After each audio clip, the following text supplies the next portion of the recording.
And welcome to Horror Movies and Shift. I'm your host, Jim, and with me as always is Mark. you sound beautiful, Mark. Sound absolutely beautiful. Yes, I do. I feel great. So, Mark, I'll give you a break, but first I need you to introduce our guest. Okay, well, first of all, we have our returning guest, Jim. We have Eddie the Bondage Bear. I love He's Eddie the back. Bondage Bear. Would you like to introduce our other guest? So we have with us today somebody I'm very excited to talk to. We have Simon Bamford from both Nightbreed and the original Hellraiser. Oh, How are you, Simon? I'm good. I'm good. If I knew I was supposed to be in bondage, I would be looking very different. But there you go. It's too late now. You know, it's going to take me like an hour to go get it all on. I'm quite old. So. We can reschedule in an hour. Let's have a couple more G&Ts. There you go. So, Simon, before we get into your Bondage? Hang on. Yeah, into your bondage. No. This is clearly Roddy McDowell. Roddy, how did you come back? Thank you very much. That was going to come up, Mark, but thank you for jumping the shark. Appreciate it. Roddy McDowell had absolutely precise and excellent diction. His diction was absolutely fantastic. And yes, mine's just sloppy. You play a great Roddy McDowell. Yes. Thank you very much. Plus you look like him too, so that helps. Well, I did when I did that film because I had they had Roddy McDowell's life mask or death mask, and so they could make a Roddy McDowell face for me. So I had a Roddy McDowell prosthetic on. Oh, okay. Which was pretty good. Yeah, it was. So you were wearing his dead face, basically. I was wearing his dead face. Yes, I know. That's very Hellraiser. It is. It is very Hellraiser. I hadn't thought that. I don't know if that happens in Fright Night or not. I don't think so. I don't think so. I'm not sure that happens in many other films actually. That somebody will wear somebody else's dead skin. Texas Chainsaw. You took the words out of my mouth. Yeah, Texas Chainsaw Massacre. It did happen in there. Yep, absolutely. Silence of the Lambs. Yes, he was making skin suits. Yep. No. He wore the person's face when he was escaping. That's right. That's absolutely true. I forgot about that. But I do have a question for you, Simon, because I read something today that really made me wonder, right? So you have a character in a book based after you? I have a character in a book. Yes. Yes. The Books of Blood. Yes. So the Books of Blood are kind of short stories, Clive Barker short stories. Yep. And the very first story in the Books of Blood and the very last one in the very last book of Blood are all about a character called Simon McNeill. Yep. Who pretended he could talk to the dead, talk to the spirits. Mm-hmm. And this university team in Edinburgh had found a house that they believed was a connection to the other side. So they hired Simon McNeill to go and sleep in the house overnight. And when they came back the next morning, they found that every section of his body had stories written on it because the spirits realized he was a fraud. Yes. And so even his eyes, his eyeballs had a complete story written on them. And those stories then are the stories of the Books of Blood that are the other stories. So beautifully Clive Barker.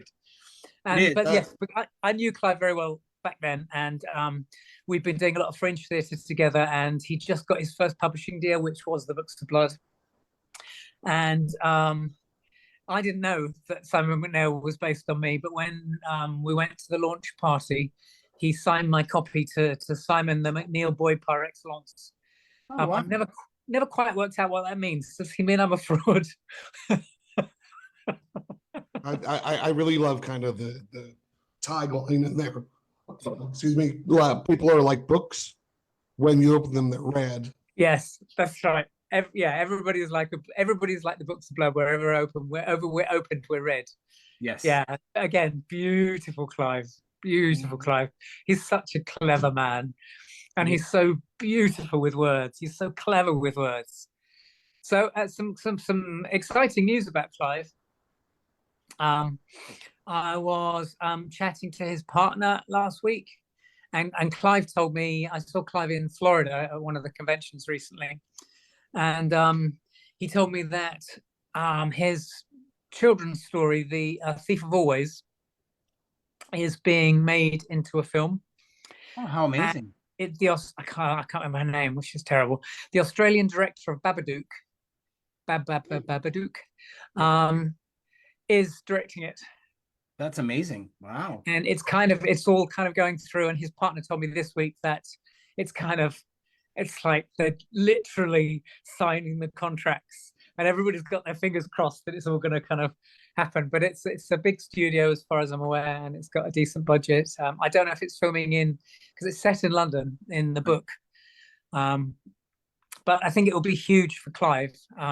Should it go ahead, because it's a lovely story. I don't know if either of you know it. Most people know Clive's darker works.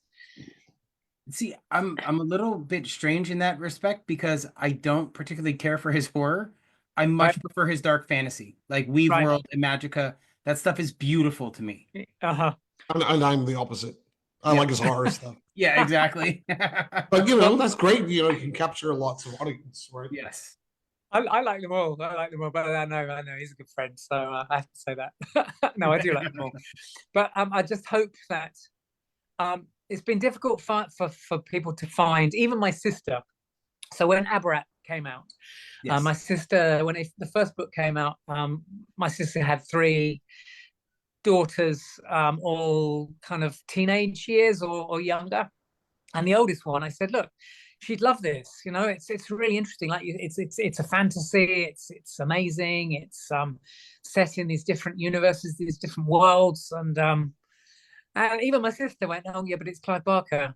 No, I don't think my daughter should be reading Clive Barker. I said, yeah, but he does this books as well. He does this stuff for teenagers, which isn't extreme. Right.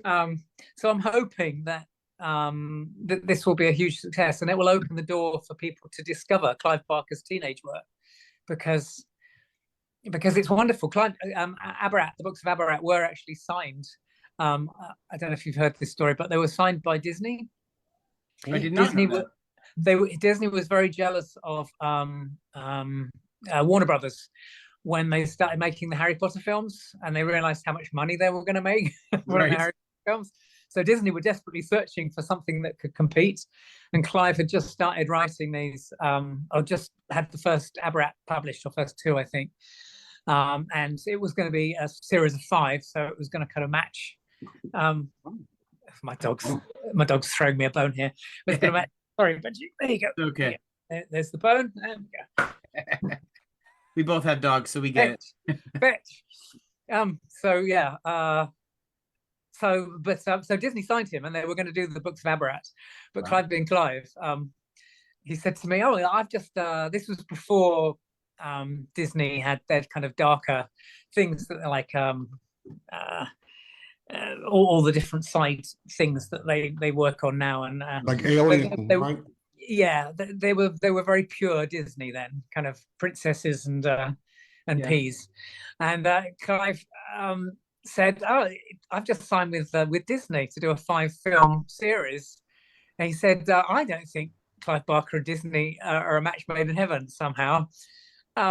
So he then on his social media started publishing thousands of pictures of erect cocks and really, really explicit sex. And Disney dropped him like a hot potato. Imagine. and he did it deliberately. I mean, I think Clive would do that. I think it's such a shame, to be honest. Yeah. But I can imagine him just laughing as he's posting. Yeah, exactly. I think he just wanted to push them and see how far he could go. Right. His experience with Nightbreed left him with a bad taste for big studios, so I think he was very wary of signing with a big studio again. I Um, have to be honest, before today, I did not realize you were in Nightbreed before I started doing research for this episode. I mean, yeah, I, yeah, I recognized the character when I saw the pictures and I went, oh my God. yeah, yeah. Anaka and Butterball are very different. Yeah, And considering like they were all filmed within a 3-year period, so right. I look like Anaka inside Butterball. Yep. I mean, Yeah. so I'm curious, how long did it take you to get inside Butterball? Wow, that's a weird question. Well, once I got the lube on, and I say About that 5 seconds. I say that jokingly, but actually it did involve lube Did it? because it's molded. It was all molded obviously to my own face Right. inside. Because the idea was that I would move my face and Butterball's face would move, but it didn't quite work out like that. But it was 3 inches thick, Yes. and That's what she said. you know, I have this reputation for taking these conversations down to this level very quickly, and I seem to have achieved it. Oh, I'll take it down way Yeah. quicker. Mark goes Okay. much lower than you do, Simon. It's okay. So yeah, so they put a skull cap on me so that it didn't pull on my hair, and then they put lube on my eyebrows, and probably these days it would be nasal hair, but I was only 27 then, so I had no nasal hair back then. These days it's a completely different story. I hate that. I hate that about getting older. Ear and nose hair are the worst. It is just. I went over to see Clive probably about 15 years ago. I hadn't seen him for ages, and I was just beginning. I was just at those early stages of it growing really quickly and not really noticing. And he was like a monkey. He was like preening me. He looked at my ears and he went, just sit down for a minute. And he was like a monkey, like preening my ears, like pulling these huge things It was out. like a magician with the handkerchiefs. Yeah, yeah, exactly that. That's funny. Oh my God. So yeah, so going back to the original question, how long did it take? It wasn't too long, to be honest. They then made my mouth up black from there downwards, so you couldn't see me through the mouth. And then my dog's looking lovely. Come on then, come on, up. There we go. Oh, this is Benji. Oh, how cute. Hey Benji, say hello. Yeah. Hi, Benji. Oops. See. So then it took 3 of them to pull the mask on. Wow. Over my face because it was so skin tight, but also it was so thick. And there was always a point where you see I've got bony knees. I'm like, go on, down you get.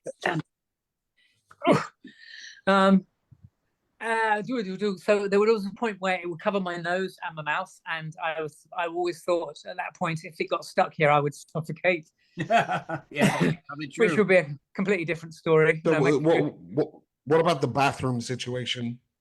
So yeah, the bathroom situation, and once I got it on, there were no eye holes, ear holes, or nose holes, so I was completely blind, virtually deaf. Couldn't breathe through my nose, so could only breathe through my mouth. So going to the bathroom was tricky. So I had to be led to the bathroom by a member of the FX crew, and then I was left in there, and I had to kind of feel the porcelain with my hands to work out where it was, and then kind of aim and hope. But a kind of unknown fact about the Cenobite, well, 3 of us anyway, the female Pinhead and myself, were that we had sequin skirts on. Oh, yeah. Again, very Clive. Yes. You don't really notice it. If that came up in a kind of quiz question, what kind of skirts did the Cenobites wear? You would never say sequins. No, I would not. I'm trying to remember a scene where we see Butterball's legs or lower torso. Yeah, I mean, you do see them. What happens is the light it's black. They're black skirts with silver sequins in, and what happens is the light just kind of catches them occasionally. Right. So it doesn't never focuses on them. And some of the still pictures you can see, you look and you think, oh yes, that's what that is. That's a sequin skirt. Yeah. I think because you concentrate so much on the leather, and the leather was all skin tight, and like the arms were skin tight and stuff, and the leather. I wore a fiberglass dome to make myself large, because it had that huge gash of a wound in the stomach, Right. and that was actually a hole in the fiberglass, like an insert. Because Clive's original idea was that I would be pulling bits of insides out of myself. So playing with my innards, pulling out my intestines and things. But they decided that was for 1980s, even for 1980s, that was too far for the censors. So it never happened. It would But be it good meant if they you had- started. It would be good if you started eating it. Yeah, Pulling it yeah, out and just eating a it. constant again like that. But Yeah. that. That would be great. So yeah, so then I was wearing this kind of thing. So I was like I described like a bell. I was like the donger inside this hollow bell. Okay. And then the leather costume, which was made to fit the dome, was kind of hooked with meat hooks into the front of it had latex stuff to look like a stomach, and then it was hooked into that. Oh, okay. It was all very complicated. It's But once I got the head, and I didn't really know what was going on. So yeah, it sounds like it would be a nightmare to get into or put together, at least. Anyway. yeah. In Hellraiser 2, Simon, did you want to be Sean, after your character's killed? I know that, like, for Nick's character, they had a little boy and stuff. Oh yes, I think Nick and I both, when we read the script for Hellraiser 2, and it said at the end that they revert back to their human characters. It didn't say who they were going to revert back to. So Nick and I both assumed that finally we were going to be seen as who we were. And then we got to the day when we were filming those scenes, and they said, "Oh no, it's not you." They said, "A, for you, it would look, you look nothing like Butterball at all."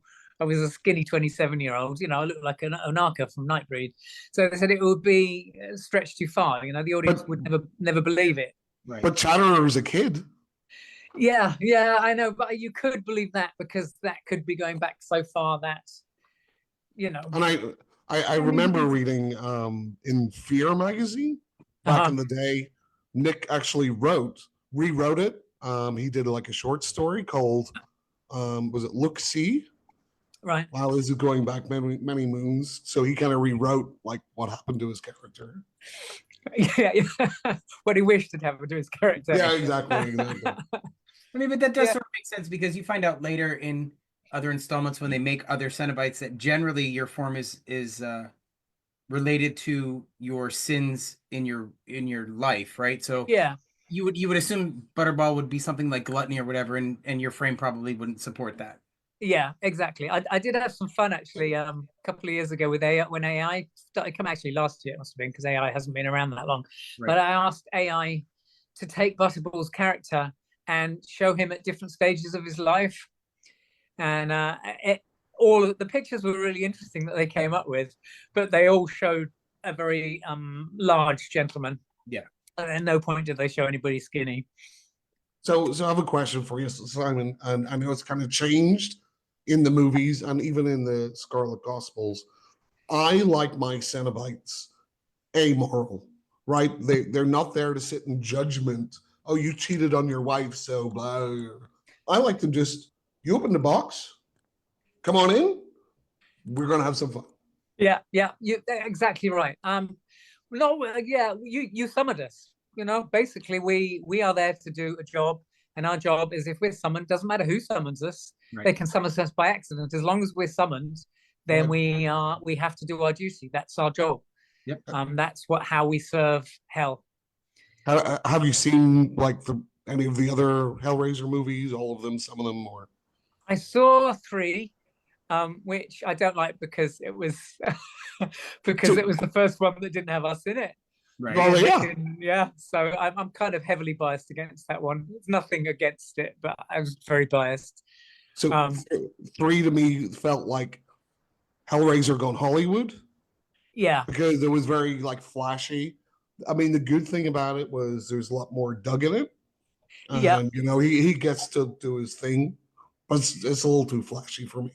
Yeah, I was disappointed that I think the Cenobites in 1 and 2 were these servants of hell. They'd been there forever and a day, Right. and they were just there to do their duty, and they were characters that have been there for a lot through hundreds and hundreds of years. They had a huge history. And in Hellraiser 3, suddenly anybody could be a Cenobite just like that. You go to a nightclub, you get something happens to you, become a Cenobite, and I think it kind of cheapened them a little bit and took away their mystery and their gravitas. It felt like a monster of the week sort of thing. Yeah. That sort of happened at the end of 2 with Shenard, right? Where he's just backed into the box. Yeah. But that makes sense to me. What's that? That makes sense to me. Why? Like the Shenard arc? Because he was always searching for it. Okay, and that's he got fair. what he wanted, but he didn't really want to go through it. Yeah, that's fair. I mean, I can like, see that point for sure. And also in Hellraiser, I mean, when Clive wrote Hellraiser, and when we were making the film, the Cenobites weren't the main focus of the story. Right. We were incidental to the story. We were like a bizarre and exotic sideline. Yes. The main story was the love story between Claire Higgins and Frank Chapman. Yeah, exactly. And the husband, it was the kind of the triangle and the love and all of that. They were, like Doug always says, they were the monster. She was the monster. Yes, she was. And I know, like, after part 2, they kind of wanted to have her take like the Pinhead role, and Claire Higgins is wonderful. And I think that would have been such a interesting path to take. But like, as far as looking at it with Hollywood and making money, I don't know if that would have worked. And especially in the 80s, I mean, women were having. I mean, that was another thing that was kind of groundbreaking with Hellraiser, was having 2 female leads. Basically, you had Kirsty and you had Julia. Thank you. But Kirsty was the female lead. You know, she was the hero of the film. Her boyfriend was a bit of a wimp when it came down to it, and push came to shove. So even for the mid 80s, it was kind of pushing it to have the females. Females up to that point in horror movies were there to scream and to look pretty and maybe show their breasts. Right. That's very true. And to have the antagonist and protagonist, especially in part 2, be women. Yeah. And I love Julia's arc from the first one. Yeah. Where she's very much, you know, like the battered housewife type. What? No. She was not a battered housewife. No, but but she was the neurotic housewife. Neurotic, I'll give you for sure. So we do have a question. One of the people in the chat was wondering, have you kept up with the graphic novels at all? No, I haven't. In the graphic novels, Kirsty becomes the new Hell Priest. Oh, right. Okay. They were wondering what your thoughts on that were. I think that would be fantastic. Yeah. I'd love to see Ashley. Yes. In that role. I think she'd absolutely slaughter it. She'd be brilliant. God, she would have so much fun, I think, with that role. Oh, she's one of my favorite. Kirsty Cotton is one of my favorite final girls, because while she does have some weak moments with what she's going through, and she immediately starts fighting back. Like she's not disabled by her fear. She uses it as motivation, and I love that. Same thing with Nightmare on Elm Street. It's another reason I love Heather Langenkamp's character, Nancy Thompson. Right. Well, while they do have some emotional reactions as they're going through it, they fight back. They don't just curl up and die. No, absolutely. And without those emotional reactions, they wouldn't be believable. So they have to have those to start with, because that's something that we all would do. Yeah, of course. Yeah. But then after that, it's fight or flight, and they both, like you're right, they both decide to fight for it. Right. I got to know Heather for the first time in the last couple of years, and she's just wonderful. Gosh, she's done some wonderful work. Oh yeah, absolutely. I love Heather Langenkamp. I think she's great. Interestingly, there was we were all approached for a project called The Harrowers. Several years ago, and it was a bit like Penny. Do you know Penny Dreadful? I do. I love that. I loved that series. So it was taking a similar idea. It was taking all of Clive's work, all of Clive's books, all of Clive's films, and kind of mixing them all together and coming up with one TV series. Okay. We just were sent the script for the pilot episode, and they had to be careful with it because of the rights. Different people own different rights, but it had the kind of the idea of the Cenobites, and it had characters from Midian. So it had the Nightbreed. It opened with Harry D'Amour, and also Kirsty Cotton. Oh, nice. And Kirsty, it had this mysterious character that was going into this big house where strange things were happening, and you didn't really see who it was. And then she kind of went into this room, and there was this big carpet in the middle of the room, which was obviously WeWorld. Yes, and she was edging her way around this carpet, careful not to tread on it. And then Harry D'Amour came into it, and then you realized it was Kirsty Cotton. Right. So it was so exciting. Oh, it was exciting. And it didn't get made. It didn't go ahead in the end. There was something to do with the unions, the actors union over in LA. Put a stop to it, which was such a shame. It does sound like it would be. That does sound I really hate it. When you hear unions putting stops to actors working, it's like, no. Did you happen to see the third installment where they feature Kirsty Cotton in the Hellraiser series?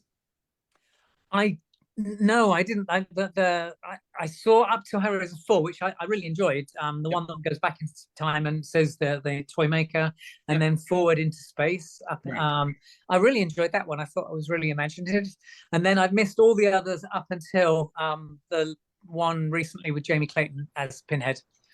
So in Hellseeker, Pinhead is once again summoned by Kirsty Cotton to wreak vengeance on her cheating husband. Right. And I loved it. I thought it was great, mostly because I just liked seeing Ashley Lawrence back in that role. Uh-huh. I'm not saying it's a great movie, but Dean Winters and Ashley Lawrence were great character actors. I know he said, because he had Craig Sheffer in one of the Hellraisers as well. Yep. Inferno, which is my favorite of the post 4, which that's number 5, but it's a great, like, gritty horror noir, and he is the most unlikable protagonist in any movie, and it's great. I've got to watch it now. Yes, Scott Derrickson directed it and wrote it. Who did Craig is the complete opposite of that. Craig is actually the nicest person you could ever meet. Right. He must have loved playing that. Oh yeah, he's just such a dick in that. He's a detective, but he's cheating on his wife, and he's like framing his partner and all this sort of shit. He's a real fucker. And of course, part 4, the director Alan Smithy, right? Because of the production company tore it up so much. Pete Atkins wrote that, and he released a screenplay, which I bought, which is very interesting because they have like a carnival of Cenobites that are like clowns and stuff. Never made it into the movie, but really cool ideas in there.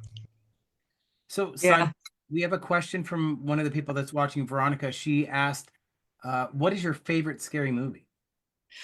So I've always said Texas Chainsaw Massacre, the original. Yep.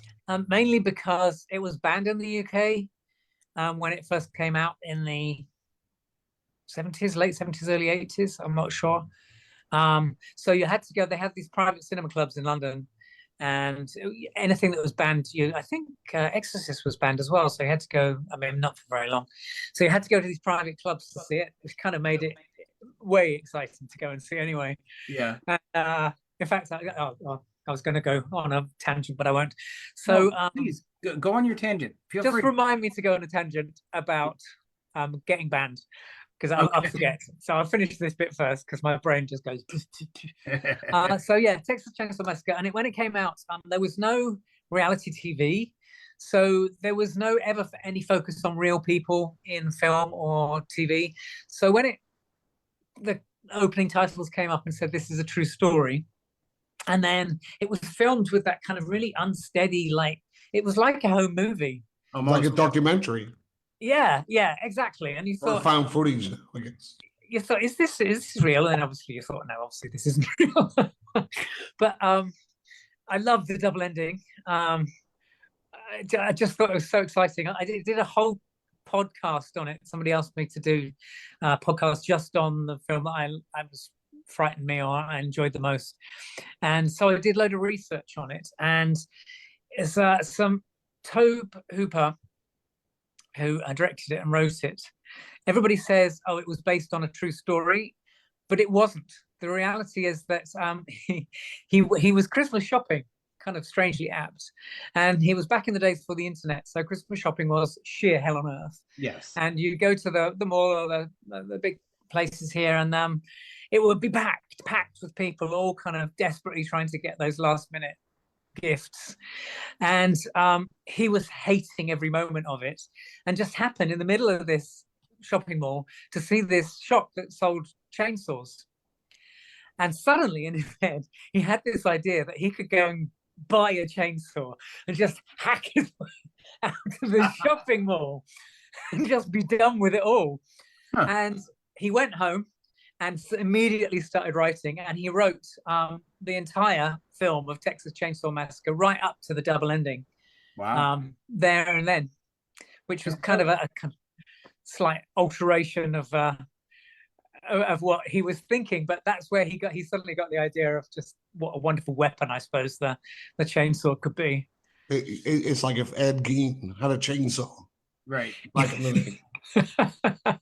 Tobe Hooper is one of Mark's favorite filmmakers. Yeah. Texas Chainsaw Massacre is an absolute classic. It is, absolutely. So, Mark, trivia question for you: who's the narrator of the Texas Chainsaw Massacre? He's a very famous American guy who I don't remember his name now. John Larroquette. Correct. I know. You get a point. And another story I found out about that was the guy who played the father in the dinner scene. Yes. Quite a famous actor, I believe. He said he would only go through that makeup once. He would not go through it again. So they had to do the whole scene on one day, and they spent, I think, 28 hours filming that scene. So when you see and when you watch it back, you go, okay, I kind of understand this now. You know, there was something about the acting in it which is really disturbing. They said the food stank by the end of it because it was Texas and it was real meat. Yes. And it was going off, so it had this rancid smell, and the actors were basically going mad. Yep. And it kind of shows. And when you watch it back and you know that, you think, oh yeah, that really works. Yeah. And Gunnar Hansen actually cut her finger in that scene. Yes. Because he was like he said he was losing his mind is what he had done. That's right. He did. Well, I mean, even the character of Sally Hardesty, when she's having her panic moment, they just never shut off the cameras. They would not let her end the scene. So she was really just wanted them to shut off the cameras. So she was legitimately losing it. Yeah, he pushed them. I think he was one of the first well, no, I was going to say he was one of the first directors that pushed the actors, but obviously Hitchcock did that too. I went to a convention in LA, and one of my big fanboy moments was I met Tippi Hedren. Oh, and I was like, oh my God, you're an absolute legend. Right. And she was beautiful. She was so elegant. Lovely lady. It's also like William Friedkin on The Exorcist. Yes. He would shoot guns. I apologize. And there's the scene with Linda Blair on the bed where he caused her nerve damage because the harness had come loose and he wouldn't let them stop. And then Ellen Burstyn also, when Reagan slaps her and she goes flying across the room, she asked him to make the stunt guy take it easy on her when he yanked her back. And he said, okay, I will. But then he told the stunt guy to yank her harder. And then that part where she grabs her back, she actually went to the emergency room after they shut off the camera. Oh, she still has back problems from that scene. Yep. I have two similar stories to that. So Ken Cranham, when he was wearing that big thing in Hellraiser 2, yes, he was attached to a harness, Mhm. and then the harness was attached to this, obviously this great big penis thing, which was on a crane. So the crane was kind of hanging him, My. but he was on it for a long, long time, and he actually had terrible neck problems. They had to stop filming on him for a few days while his neck mended because he was just like hanging from his neck. Oh wow. I can only imagine. That's crazy. And I had another one, but it's gone. Yeah, that's okay. You were supposed to go on a tangent though for us about. Well, just 1 second, Jim. You know what's funny? Whenever I started watching Hellraiser 2, then Kenneth Branagh was on the screen. I'm like, oh my god, I remember him. He's from like Harvey Moon that my dad used to watch, and now he's Shine in on like Harvey Moon. So like I don't know, I was probably 15 or whatever, Uh-huh. 18.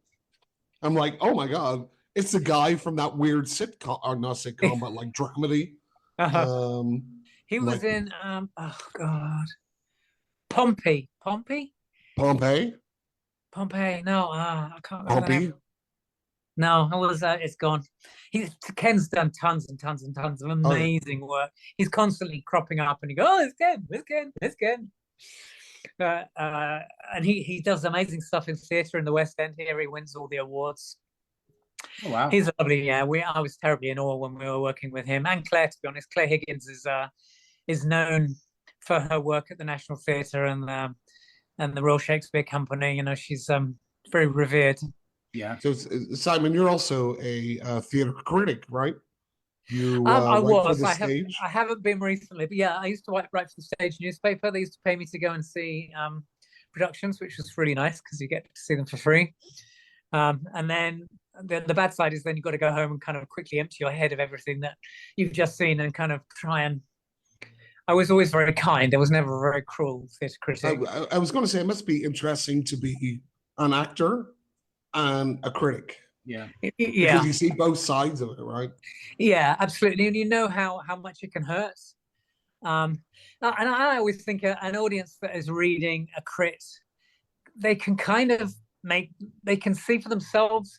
So if I didn't like something, then I would omit stuff, and people could kind of see through omissions. So one of my favorite reviews that I ever read, that a famous theatre reviewer on Broadway wrote about a play that he'd been to see with really famous cast, and he said, the curtains opened. It was so exciting. The set was a room, and then the whole review was just him describing what the set looked like. So basically, you read through the lines, right, and you think, okay, the play was so boring that he was just looking at every item on that set. It made me howl. Do you have like a favorite, say, Shakespearean play? King Lear. I do love King Lear. It was the one I did that Clive saw me in, which was when I got to know Clive. He came to see me in a production of it that I was doing at drama school. So I got to know that one very well. The guy who directed it had just played the fool in King Lear at the Royal Shakespeare Company, so he knew that character really, really well. Right. And that was the character I was playing. So he kind of helped me to really understand all the nuances and the different levels that Shakespeare writes on and all the different things they could find. And I just plus all Shakespeare's good, but that one kind of deals so well with the madness of age and how you lose your grip with reality. And I've got very ancient parents that I look after at the moment, and I see all their filters going, and and it's hard, but you see, and they lose their one of their carers thankfully stopped my dad the other day from being scammed, because even though we constantly say, yeah, don't do this, he'd asked me about that absolute scam a few weeks before. I said, no, it's a scam, Dad, just ignore it. And then this carer found him about to kind of reply to it. I was going, oh no. So, and again, that's, if King Lear was kind of set in modern days, that's what he would be doing, he would be completely losing it. Yeah. Shakespeare. I always think Clive writes like Shakespeare because there's so many levels to everything he writes on. There's the very obvious level, but he's also always writing about other things. One of his short stories, Hell's Event, which is about a race run in London. And it's about these two characters. There's lots of runners in this race, but it turns out that it's the most of the runners are there are agents of hell, and it's a famous race that's run between heaven and hell every 100 years, and whoever wins has control of Earth for the next 100 years. And so obviously hell's playing very dirty. Hell doesn't realize they're even in it. The guy representing heaven, I mean, doesn't know that's what's happening until later on in the story. I can't remember when I started this. It's like Mortal Kombat, but for runners. Is what you were talking about. Say again, sorry? You were talking about how Clive writes on so many different levels. Oh, yes. So I was talking to Clive about it, and I tried to do the screenplay with a friend of mine, and it didn't work. And then a few years back, I revisited it, and Clive had said to our original, the stuff that we'd written to start with, you need to simplify it because it's too expensive. You know, it's this big marathon that's happening in London. So we found out about all these rivers that run underneath. You're gonna have to remind me. I'm gonna forget again. Run underneath London. So we thought if we set it underneath London, it's way more atmospheric, and there are these rivers and tunnels and things like that. It's much cheaper to film. So we went back and we approached it again, and we said, okay, maybe the people don't know that this is on. And he said, oh no, the whole story is basically a political analogy of right and wrong, and there's the two parties that are kind of standing against each other, and it's all about politics. And it hadn't even occurred to me that's what it was about. That's interesting. It's very Clive.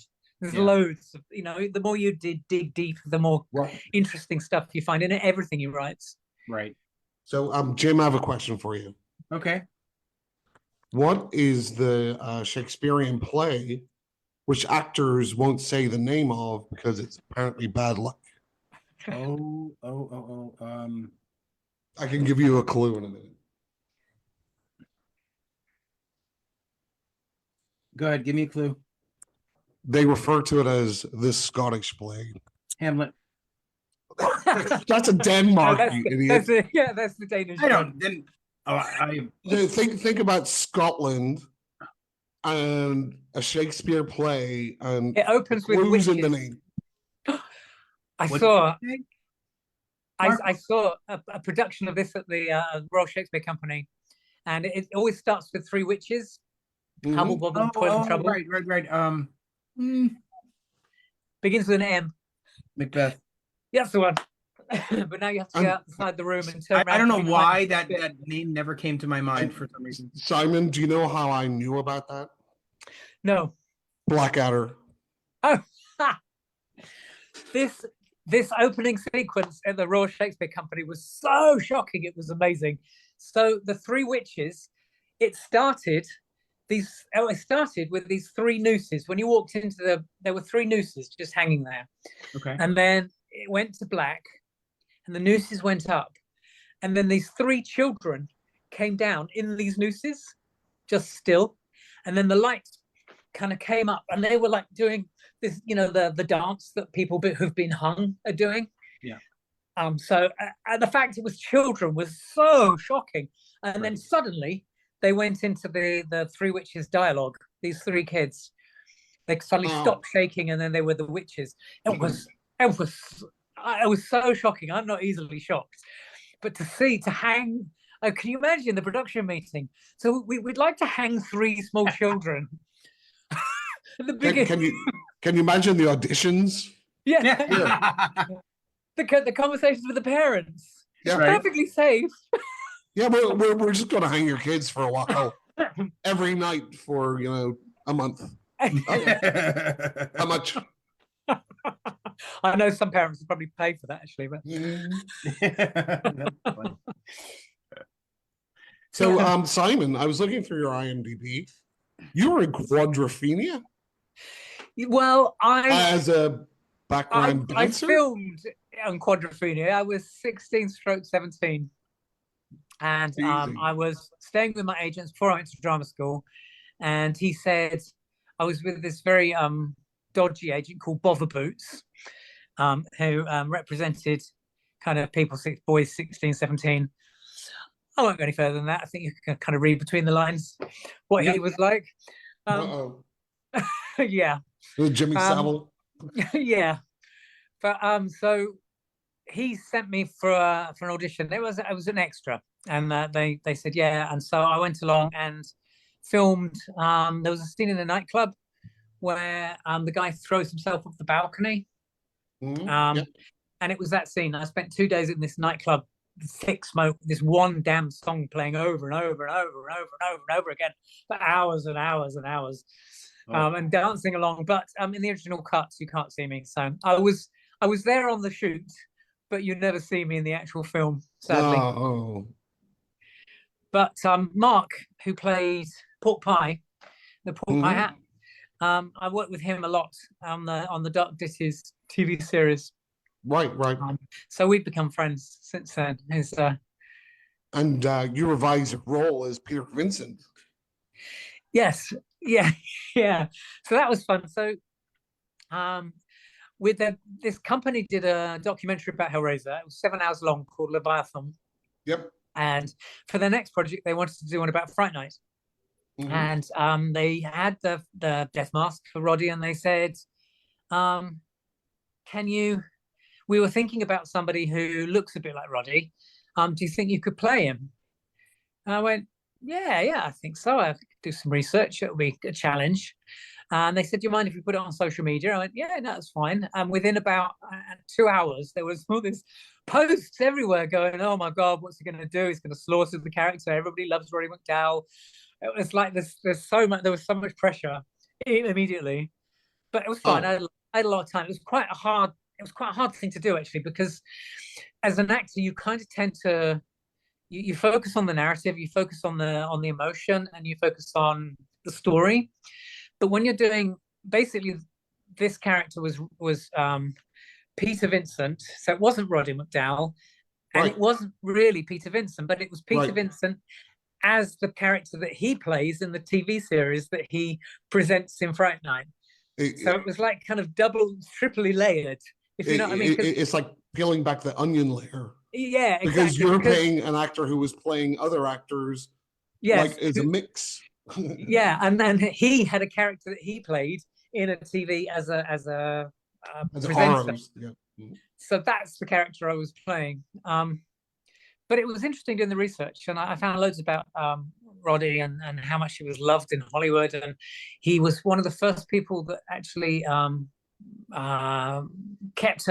He had a home camera, so he had amazing films of what it was like back then, and there's very little actually survives because nobody was doing that back then. So but it was very loved. Actually, this year I got to meet. I did a show in Florida. About a month ago, and behind us in the convention on the other side of the curtain were all the Fright Night cast, and I met a couple of them. It was Spooky Empire. We were there. Oh, you were there? Yeah, we were. They were so much fun. They were so lovely and so gracious, and I met Tom Holland as well at the one in Kentucky a few weeks earlier than that, and he was very gracious and very nice. And in fact, I'm supposed to ring him. Uh-oh. You can ring him now, and then we can have yeah. There you go. I'm not very good at doing stuff like that. Yeah, he was very nice. Somebody put a very nice comment about me on Facebook playing Peter Vincent, and Tom Holland, and somebody else said, "Oh, Simon Bamford was a very good Peter Vincent," and Tom Holland then commented, "Oh yeah, he was really excellent as Peter," and I was like, "Whoa, that was that made my day, definitely." Well, it's true. Yeah. Well, it was. Yeah. Thank you. That's all you can say. Thank you. It was fun. It was fun, but it was hard because it was all facts and figures and dates. Because basically, I was doing the links in between the documentary sections, so I was introducing the next sections. So everything, there were great big long speeches that was all basically mainly about the people's names and when they were doing it, what dates it were, what happened. and then I kind of improvised some stuff as well, which was quite fun. Yeah, awesome. Again, I was looking through some of your other work that you've done. You did like a drama. I'm not really into drama so much, generally, called Starfish. Starfish, yeah. Then I read the synopsis and I went, that's real horror right there. It is real. So horror. I really have to watch it because that just sounds awful. Okay, you need a big box of Kleenex. Do you have Kleenex over there? Yep. Yes. Yeah. It's me. Okay, I'm from I'm from the UK, so I understand what you're saying. Okay. Jim, shut up. So Simon, how hard was it getting into the prosthetics for Mrs. Wiltshire? Okay. Stay there. Okay. So it's funny you should mention Mrs. Wiltshire because I happen to have. Oh my! Yeah. With another guest on. Does that ever scare the crap out of you in the middle of the night if you walk through with no lights on? Well, I'm thinking if ever I had burglars, she sits on top of a cupboard up there, and I was looking at her the other day actually, and she's kind of, the prosthetics have gone kind of grey. Yeah. And I was thinking she does look like she kind of looks like you, Jim. My grandmother. Pardon? Thank you, Mark. She kind of looks like Jim a little bit, I think. A little bit. You can't really see, but her eyes are shut because of the glass. But yeah, so putting her on used to take quite a long time. Hers was a hell of a. I had a year. I worked on this film for a year, mainly learning the script because there was so much of it. Because she's kind of a talking head for most of the film, so it was endless long speeches. Some of the takes were like 7, 8, 9, 10 minutes long, and you'd start. And you think, you get kind of 8, 9 minutes, then you think, all that's going through your head is, don't fuck up now. You're nearly there, which is not what you should be thinking of, but it's half of your brain's going, okay, we're nearly there. Yeah. But yeah, so again, she's molded, the inside of her is molded like me.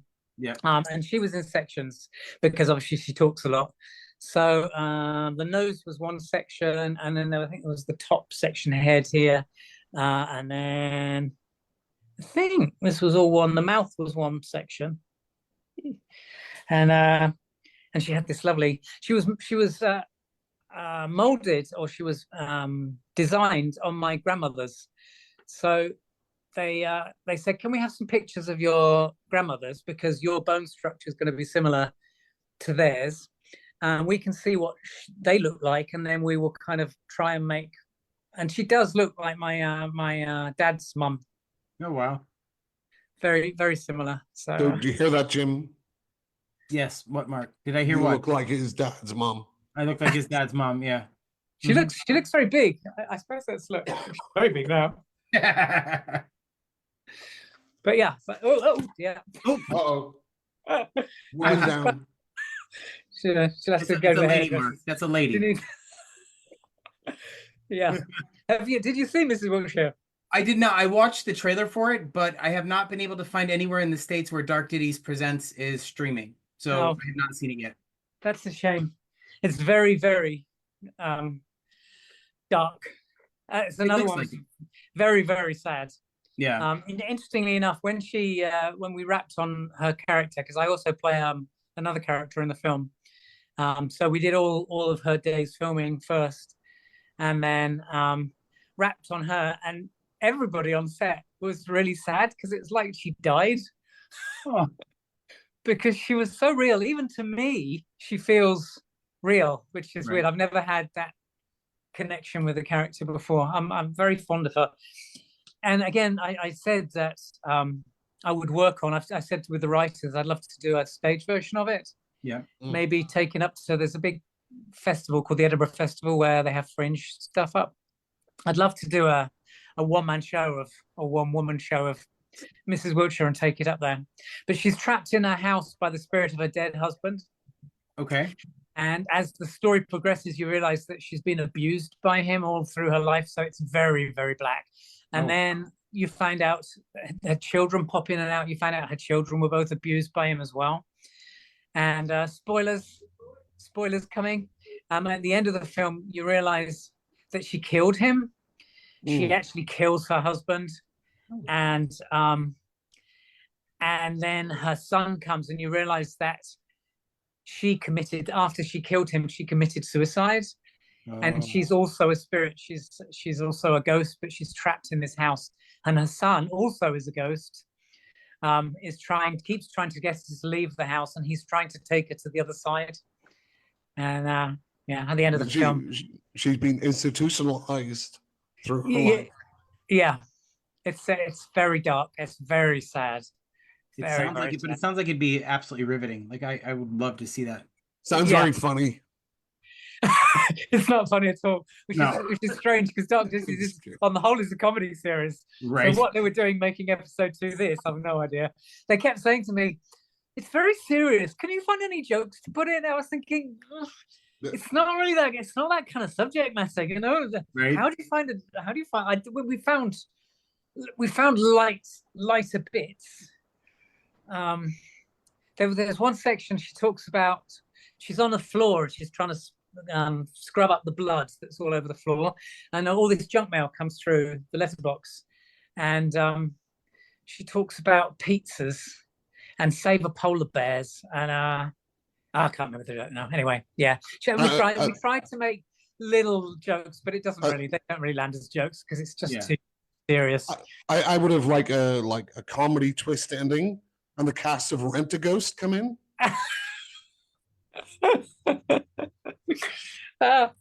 We do have a few questions. We do have a few questions for you, Simon. So I'm gonna ask those real quick.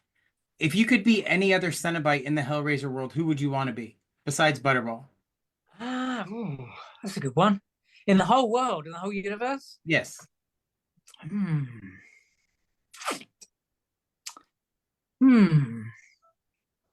think maybe it would be interesting to play the engineer. Mm-hmm. You know, the engineer with the great big scorpion tail. Yeah. I mean, it wouldn't.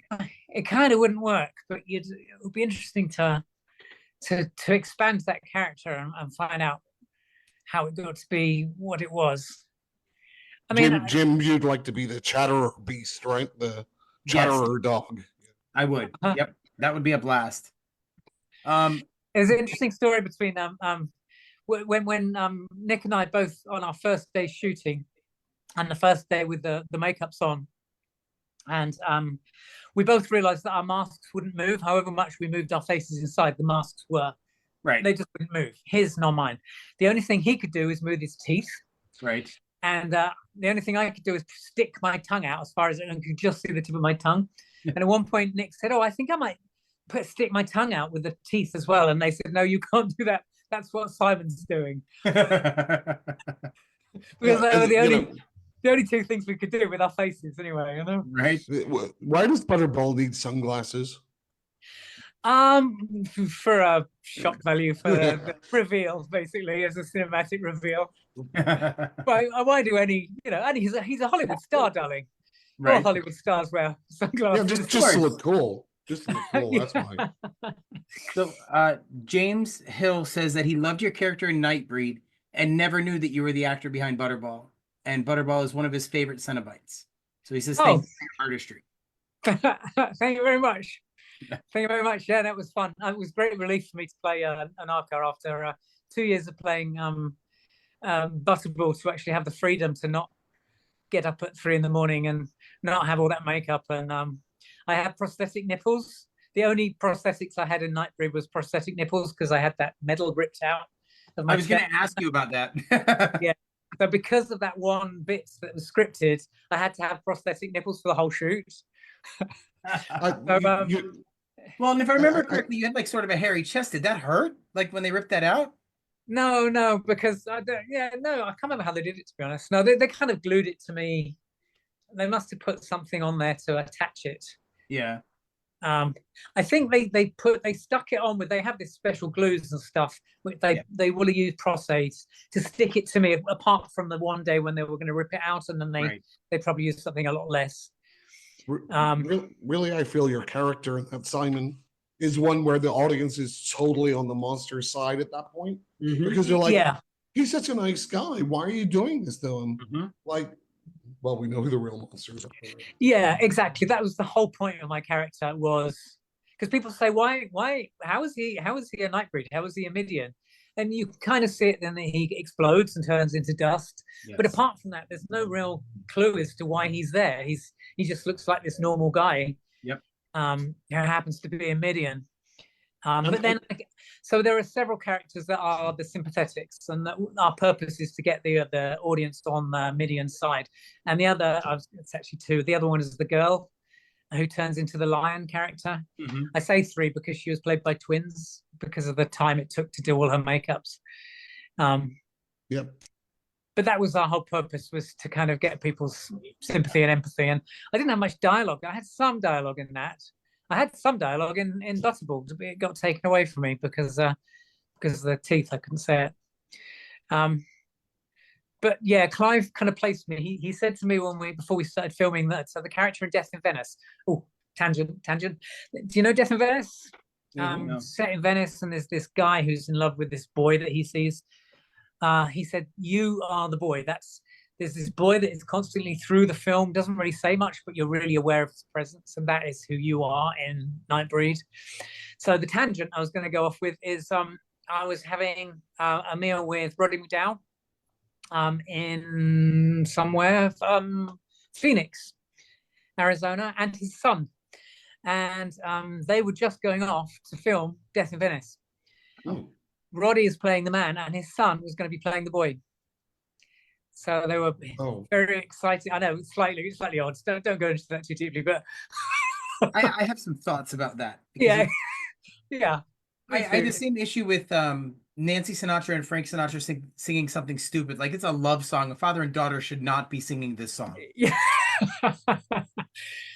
But it was good. I mean, it was great that his son, he managed to get his son this really good gig. Yeah. And his son was really excited about it as well. So, yeah. I won't bring up Dario and Asia Argento. Please don't. They did some very strange European stuff as father and daughter. Yeah. Absolutely. But I do have a question. Like, how cold was it on set? Because you don't wear a shirt. Like, were you freezing? Or was it done? What was the shoot like? What was the climate? I don't remember it being that cold. I mean, the sets were huge, so it must have been very open, and I doubt they were heated. Yeah. But I don't ever remember like having to cover up or have a dressing gown or anything like that. So it must have been like Hellraisers. Both the Hellraisers were filmed in the winters. Gotcha. So because people say, "Aren't we really hot?" But actually, it was the opposite because we were wearing these sequin skirts with very little underneath. Right. It was actually quite cold. Whereas I think Nightbreed must have been spring. When we were filming it, it was at Pinewood. Okay. And Tim Burton's Batman was just prepping to start filming, and right next to our lot, they were building this massive Gotham City outside scene set for that, and we used to go and stand and look at the gates of it. It went on for acres and acres down this huge row with. It was unbelievable. I've never seen a set like it. Right. So we were all very jealous on that. But our set was pretty huge as well. It was on all these different levels and very open and very exciting. Midian is huge, right? I mean, yeah. So I would imagine a lot of that has to be built, especially for the destruction, right? Yeah, absolutely. The big center of Midian with all the rope bridges and stuff, that was all real. It was all practical. Wow. And went up many, many stories. And we would... I had that one scene I was leading the two leads across the rope bridges and trying to lead them out. Right. And we did that, and we went down the rope bridges and up some stairs and then up this little passageway, and then you'd run out and suddenly you'd find yourself 6 stories up with kind of just nothing but metal scaffolding at the top of this set. You go, okay, it's quite high here now. Yeah. See, I couldn't do that. I'm afraid of heights. I would seize up completely. It's awful. Yeah, me too. I'm frightened of heights, but I love challenging myself. So I'll go bungee catapulting, and I'll go on roller coasters. And wow. I flew down that famous street in Vegas. Yep. On the zip line. Yeah, as Superman. That's great. You're much braver than I am. I like to get my heart pumping. Veronica also wants to know, what is your favorite 80s horror movie? Okay. I really liked the whole franchise of Nightmare on Elm Street. I thought they were really interesting. I thought the whole thing of dreams, and I think at the time as well, I'd just been learning about the incubus and the succubus, and how they come to you in your sleep, and I was thinking, okay, they're taking that kind of theme and they're developing it into something much more interesting. Also, I kind of grew up with Robert Englund, because not many people know, but he did children's TV for a while. Really? I can't remember. I don't remember the name of the series, but I kind of grew up knowing Robert Englund as a children's entertainer. So it was kind of interesting to see him as this kind of monster. Yeah. I remember him from V. Yes. That's kind of like the first time I saw him. I didn't know that was him until I went back and saw him after I was familiar with the actor for Freddy Krueger. Uh-huh. And then I was like, oh, that's what he looks like. And since then, of course, having met Heather as well, and getting to know her and falling in love with her, what a lovely, lovely lady. Absolutely. I saw her. I was talking to her. She did. There's a director whose name I always forget, which I really shouldn't. Who's the current horror director who directs everything good that is Mike on Flanagan. Mike Flanagan. And she did Midnight Club, right? The Midnight Club. That's right. It was fantastic. I was watching it, and about halfway through the series, I thought, I recognize that woman who's running that, and I went, shit, the bed is Heather. Yeah. So the next time I saw her, I was like, oh my God, I like found out on her. Oh my God, I love that story. It was really good. And then I said, I wanted to get all the gossip. I said, because I've worked, it's interesting when you're slightly older and you work with like teenagers who are finding success at an early age. Right. They can be quite difficult to work with. So I wanted to do all the gossip about that, which I'm not going to tell you. But she spilled the beans. Fair enough. Fair enough. About who is easy, who is not. She actually is the reason I started going to horror movie conventions, believe it or not. Yeah. I'm a huge, like, my favorite final girl ever is Nancy Thompson. And I found out about Spooky Empire, and I saw the ad for it the weekend after the show, and she had been there. So we started going every year hoping she would show up, and it took 5 years. So yeah. No, I love Spooky as well. Yeah. I was one of the early Spookies that wasn't before they went to Orlando. It was in Florida, but I can't remember where it was. Wasn't it down in Miami originally? It wasn't Miami. No. Name some famous places in Florida, and I'll tell you which one it was.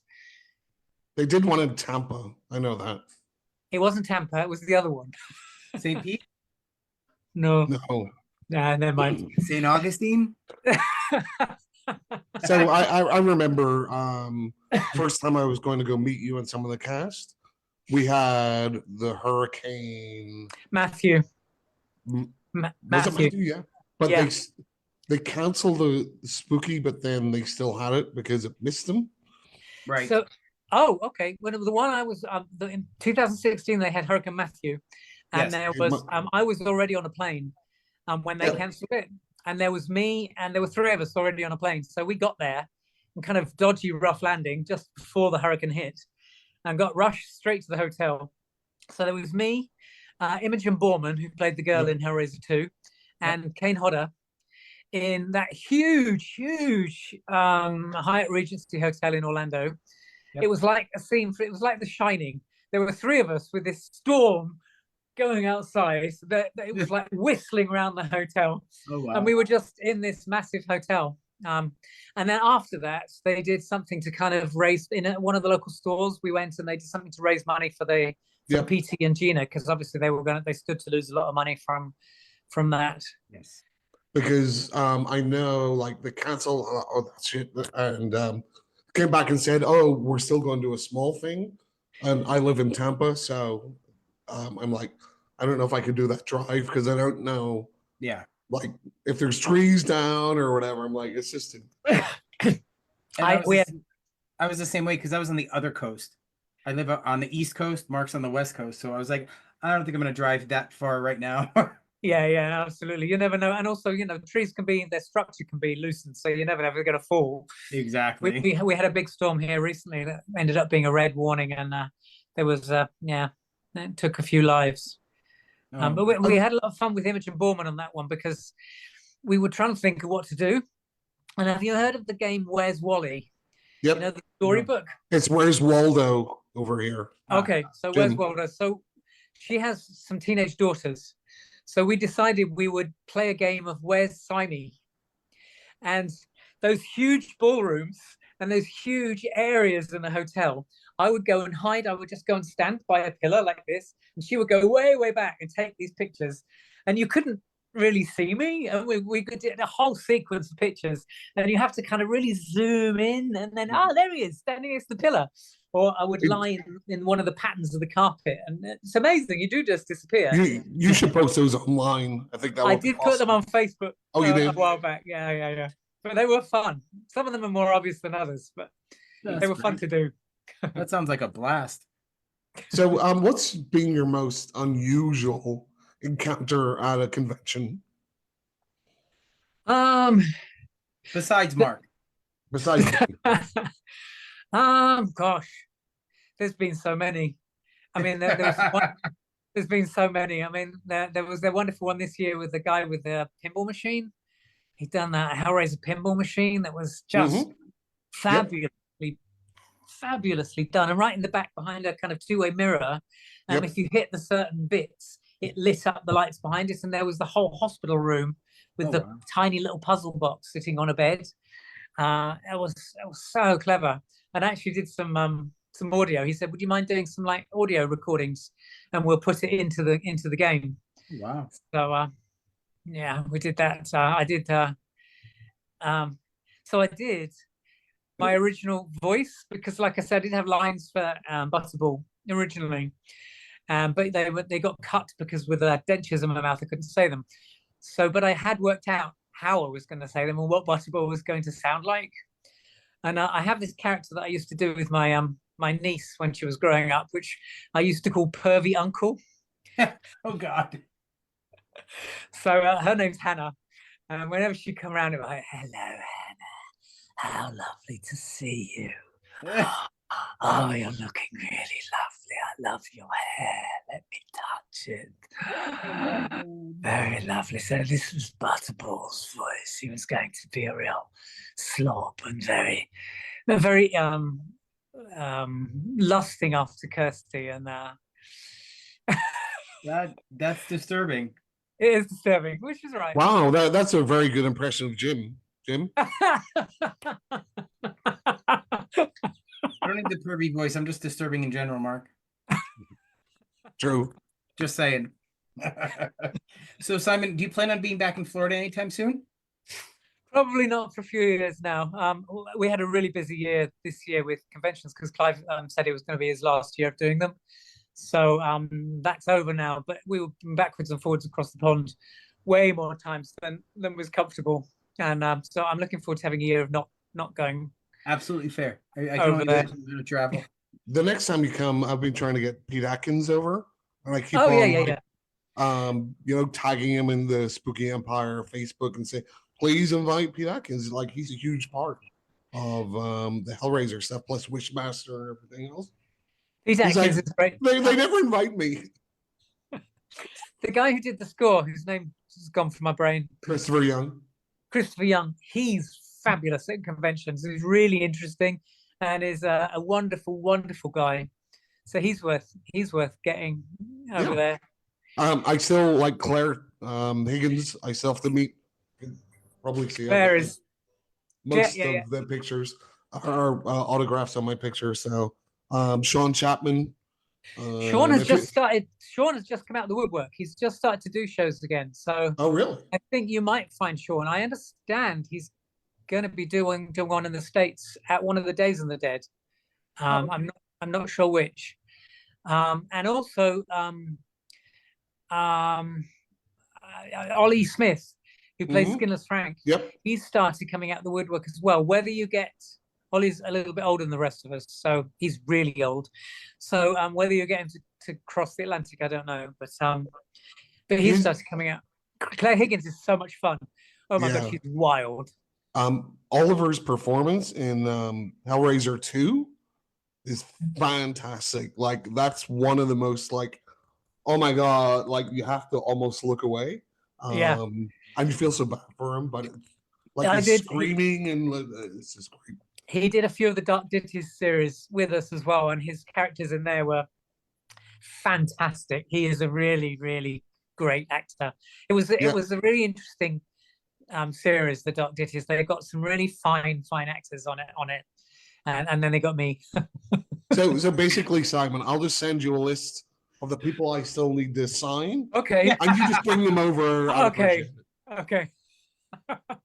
Mark likes to make fun of me because Uncle Frank from the original, the before he went to hell, was one of my first crushes. It sort of awakened something inside of me, which is weird. Andy Robinson. Yes. No, I can see that. You know, Andy Robinson, he tells the story. He's also an absolutely lovely man. No, no. Sorry, I think you mean Sean Chapman, right? Sean Chapman. Oh, Sean yes, Chapman. yes. Andrew Robinson's amazing, and Yeah, but I met him Kirsty's whenever dad, I right? met you, and you're both side by side. Spooky. Kirsty's boyfriend. Yeah. Oh, right, Kirsty's boyfriend, right? Yeah, but no, Oh, I mean, no, not Kirsty's boyfriend. No, yes. No. the dad, Yes. He's Frank, brother Frank. Brother Frank. Yes. brother Frank. Oof, sorry. Yes. not to go sideways, but you know. Yeah, people come out of the woodwork and say I was their first crush as well, which went on the Nightbreed, which is quite flattering. Probably Yeah, I'm glad at the time, but And the I whole convention thing's blowing up as far as like you can make a lot of money, as I'm sure you know, just going around meeting fans. It's great. yeah, it was interesting. When Hellraiser came out, the convention scene didn't really exist. Right.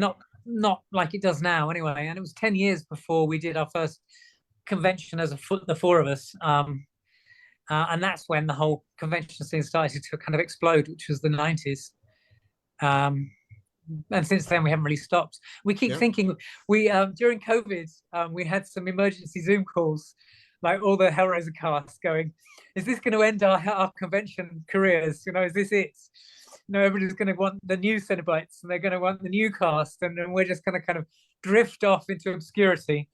But you're going to have to do like cameos. Yeah. Well, it's funny. Whenever I first started going to conventions 10 years ago, it used to be like $20 for an autograph and a picture. Yep. And now it's like $80. And then if you want a picture, it's another $20 or $40. Yeah. Which is why I appreciated we got our picture together for free, and you're just like, yeah, I don't sign for selfies. I don't pay. I don't charge for selfies because I think that when we started doing them, I think we were about $10. I think you're right. Yep. And if somebody brought their own items, we never used to charge for that. You know, it seemed a bit, and we definitely, well, I don't think selfies existed when we first started doing them because I don't think cell phones existed in their current form. And then it kind of evolved. And the thing is, everybody puts their prices up, and in the end, people are going, well, you need to put your prices up because you're making us look bad. But with the selfies thing, I don't know. I won't charge for that. And I always say to whoever's helping me out, if somebody comes to the table, because some people say, as long as they buy something, they can have a free selfie. But I say the opposite. If a student comes to the table, if somebody comes and it's obvious they've got no money or they've run out of money, because everybody does at conventions. Yeah. You know, I'm more than happy to chat to them for as long as they want, and then have a selfie, and at least they've got something to take away from it because they've spent a lot of money, and even if they haven't been buying photos, they've still had to pay to get in. Yep. Now conventions aren't cheap. We are aware of that. I've noticed it kind of went from $20 up to like $100, but I feel over the last couple of years it's come down again a little bit. So I don't charge anything. Well, we don't charge anything like that. I noticed with the gap and COVID, which was about 3 years when I didn't do a show, that's when it suddenly leapt up to what we charge now. So the most expensive person I saw at, well, I didn't see them, was what's her name that plays 11 from Millie Bobby Brown. Yeah, Millie Bobby Brown. She was charging $500 Holy crap. That's insane. for a picture and a signature. I will say, like with And she had a line at the door. well, it took us 3 hours to get into that convention because the lines were so insane. It was nuts. But I was gonna say about the selfies and stuff, when we saw Heather Langenkamp at Spooky Empire, my partner at the time brought her a bunch of hair care products because he's a hairdresser, Uh-huh. and she signed and took a selfie with him for free, Uh-huh. and it was great. You know what's funny in the last Spooky Empire, Jim, because Eileen Dietz was there, right? She was Yes. sitting next to Nick. Yeah. So I go up and she's like, I don't like the way this is set up. Can you help me move like this? And she's like from New York, right? And she's just like, I'll move it. I'm like, no, I'll help you. Like she had like stuff all around her. I'm like, okay, I like you. I like you're down to earth. That's the only thing I didn't like about Spooky. I know that they rescheduled because of a storm, but like the autograph area was so tight. It was just so tight. Well, yeah, it was a Yeah. last minute job, right? They I did what wanted they to, could. yeah. It was yeah, there we there's a, I'll let you into a secret. There's a little thing at the beginning of every convention we do where there's a little bit of hassle between the Cenobites. All the Cenobites want to be the closest one sitting next to Doug. Okay. So there's always a bit of like and Barbie and Nick, they go through an agent in LA. I don't see the point. He's asked me to join, but I don't see the point in having an agent, to be honest, for something like that. So, and we all do the same shows. So I always try and get there early as I can, and they usually there's just a piece of paper on the table saying who's sitting where, and then there's like whoever gets there first gets there, sits up next to Doug where Doug's going to be. It's usually the most lucrative place to be. Have you ever seen anybody at one of the conventions you're working that you were kind of starstruck with? So Tibby Hedren. Yep. And at the very same convention, which was Monsterpalooza in LA, Robbie the robot from Lost in Space. Really? Danger, Will Robinson, danger! Oh, God. So I grew up on the old black and white TV series of Lost in Space, and the Smith family Robinson, and I mean, the first season was a lot darker than the comedy gold we got later. Yeah, I read some interesting stuff about Zachary Smith, and how he this might not be true. He didn't get on with the guy who played the father. Yep. Because the focus ended up being very much on him, because obviously he was a villain. He became the villain. Yes. And the guy playing the father, when he signed up for it, he'd been promised that he would be like the main character in the series, and it gradually focused away and onto Zachary. Right. And Zachary said he really liked and was a fan of the actor who played the father. I can't remember any of their names. I'm so sorry. It was really sad that there was this bad feeling between them because he never wanted it to be that way. Right. Yeah. Well, that's an ego thing, you know, at the end of the day. So. Yeah, and a lot of actors are, you know, they think that that's important. All those games. I did a tour of Little Shop of Horrors, the very first UK tour of it, and I played Seymour. Oh wow! And every week it was on tour, and every week we would get to the. We didn't tell this really. I won't say the lady playing Audrey. She was a bigger name than me, and every week we would get to the theatre, and there'd be this knock on the door. Hi, I just come to say, and it was basically checking out my dressing room, because my character was pretty much constantly on stage and had lots of very quick changes. They always tried to give me the number one dressing room because it was the closest to the stage. But because of her name, she felt that she should have the number one dressing room.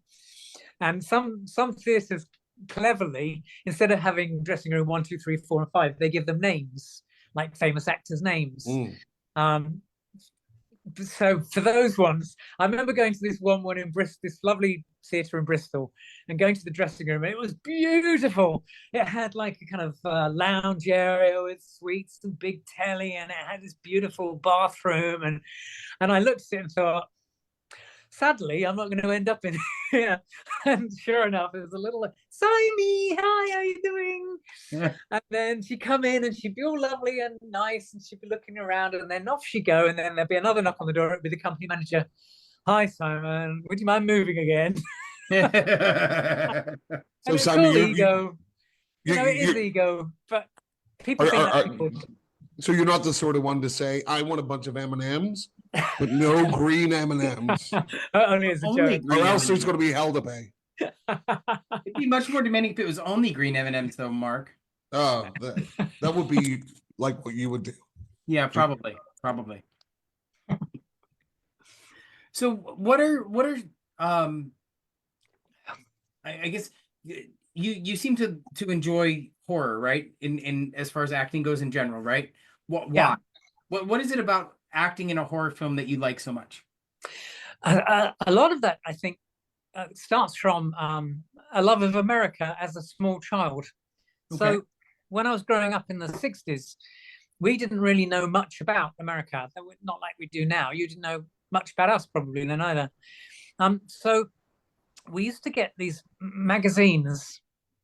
There was Mad magazine. I think we used to get that. Mhm. And there were other kind of comic ones. And in the back, there will be these amazing adverts for amazing exotic things that you could send off for. Sea monkeys. Sea monkeys. Oh yeah, I bought some of those. Yep. You'd send off your dollars, your money that you'd have to change into dollars. I mean, we're talking somebody who's like 9. Put them in an envelope, send them all the way to America. And like 6 months later, these sea monkeys would arrive, or X-ray specs, obviously. Maybe I was a bit older than mine. Maybe I was more like 13. X-ray specs, which didn't work, obviously. And so I was fascinated with all things America. And then I grew up in a little village, and there was local newsagents, and there were girly magazines on the top shelf. But amongst them was Fangoria magazine. Oh wow. And I remember I remember managing to get a hold of one of those with my mates, and we go and look, and they had all these amazing gory pictures from the films of the times, like the Hammer stuff, I suppose. And that just I think that kind of gave me an interest in horror. And I got a job as an usher in my local cinema, and watched Tony Curtis' film called Manitou. Love that film. Graham Masterton. You mastered in it. No, Graham Masterton wrote it. Oh, yeah. Well, I liked it the first time I saw it, but back in those days, as an usher, you had to. Everybody could smoke in cinemas, so you had to sit in there and watch the film every time you were working. So about 50th time I saw Manitou, I kind of didn't like it anymore. Yeah, I'm sure. But I think at the time also it was quite shocking that Tony Curtis was doing a horror film. I think it was seen as the end of his career. But he played the character so well. I don't know. You probably never read the book, but the character is really flamboyant, and that's kind of what he brought to it. So, yeah. Yeah, well, Tony Curtis did play really flamboyant characters very well, I think. Well, he did the Boston Strangler too, right? Uh-huh. So he dabbled in it. Yeah. This podcast turning into a history lesson. You do realize that? Yes, absolutely. It always devolves into something. Usually, it starts making fun of my childhood trauma. We're not scripted, as you might have noticed. Going back to just Tippi Hedren again. Where I live now, I look out over fields, and at this time of year, there's huge lakes near us. We get huge flocks of birds. I mean, thousands and thousands. And just at this time of year, we look out, and it always reminds me, oh, battery low. Have you still got me? Yep. Okay. I've got 10%. Hang on, I might have to move you. Yeah, I look out, and there are just birds. I mean, thousands and thousands. It always reminds me of that film. And I'm sorry, got a tangent. No, that's okay, because that I'm not the only one that thinks that way, because here in the winter you get those giant swarms of birds that just sit up in trees in my backyard. And you hear them in the morning when you're drinking your coffee. I'm like, I'm gonna die today. Do you get murmurations over there? I don't know what that is. So we have murmurations of birds. So there's a certain species of bird that do murmurations, and they create this like cloud that moves, thousands of them that moves in the sky and changes shape.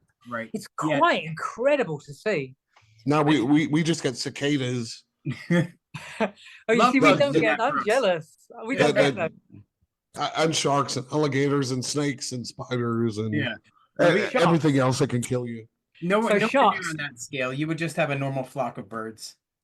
Sharks. I treated myself to an Apple Vision Pro at one of the shows this year, and they just brought out a new immersive video about swimming with sharks. And it's like the antidote to Jaws. It's the complete opposite. It shows this guy going down and tickling. He's so allergic to sharks, he just got to throw up. Yeah. Off camera. He's like tickling the shark, and I take it whoever's watching this is seeing what I'm seeing. Yes, they are. So, Yeah. You do not want to see me coughing on camera. No, it's not. Or just me in general. But it makes you makes you fall in love with sharks. It shows them in a completely different light. So if you ever get the chance to see it, I highly recommend it.